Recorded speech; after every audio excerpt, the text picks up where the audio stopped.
So I was talking on the phone to my mom about religion. It's Easter. And we were talking specifically about what people get from religion. My mother and I, we both appreciate religious paraphernalia. So a bit of a laugh is what we get. My mom pointed out that Tibet, under the Dali Lama, has been a pretty gentle nation, or was a gentle nation. He is, after all, the supposed incarnation of the bodhisattva of compassion, one who is here to assist all sentient beings into complete Buddhahood, which sounds nice enough. It did occur to me that with the selection of each incarnation of the Dalai Lama has been an abduction. He's been taken away from his human life as a child and has had a holiness thrust upon him. It occurred to me that a life prescribed and projected onto him by an entire nation probably didn't leave a lot of room for the questions of self-purpose and self-worth. I cannot be sure that even the Dalai Lama wouldn't encounter those doubts that we all feel occasionally just because we're alive long enough to learn, reflect, and reconsider.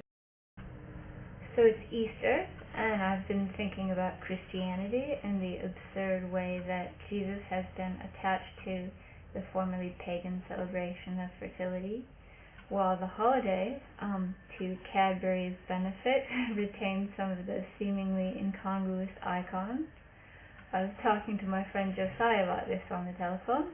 Tech and SF, hey Josiah, I love you. Okay, so he let me in on the secret. Jesus was a bunny. So I was walking home from the office today, just feeling devoured by my own insecurities, as happens sometimes. I wanted to make a video this weekend, to celebrate our special Christian Hallmark holiday. But what if all I want from making a video is to connect to my atheist friends? What if I've got no more purpose than that? What if all I want is to connect with people and to talk about the shape of the universe and what it feels like to be alive? That's no purpose. That's the half-empty glass talking about what it is to be half full. Just as I was interrogating my own YouTube motivations, I looked up and discovered that I was walking past a church. On the front was a sign that said, "You are special to God." And, holy fuck, I thought. It's a freaking sign. Exactly, it's a sign. It's a sign that says, "You are special to God." I bet that's how they get a lot of folks. Being humans, I assume we have some common conditions. Chances are, folks feeling lonely will pass that sign, and there it is, a promise of unconditional love. That's one of the things I bet we all hunger for. It drives people to get married and to have babies. But the bonds of marriage are as imaginary as God. No love ever stayed just because it was recognized by the state. And no God ever existed just because a group of people could share a hallucination or suspend disbelief for long enough. But for as long as that suspension of disbelief can be maintained, the yearning for human connection could be assuaged, especially when the myth comes with a church full of people who will remind you, on Sunday at least, of God's love. And they'll give you casseroles when your grandparents die. That can't be bad, right? I don't need to point out that the main Christian text is an erratic amalgamation of stories that have been edited and distorted so many times that it's difficult to imagine how anyone could ever decide that his or her mutant selected text is the proper version. Like, all the others were wrong, but this is the one.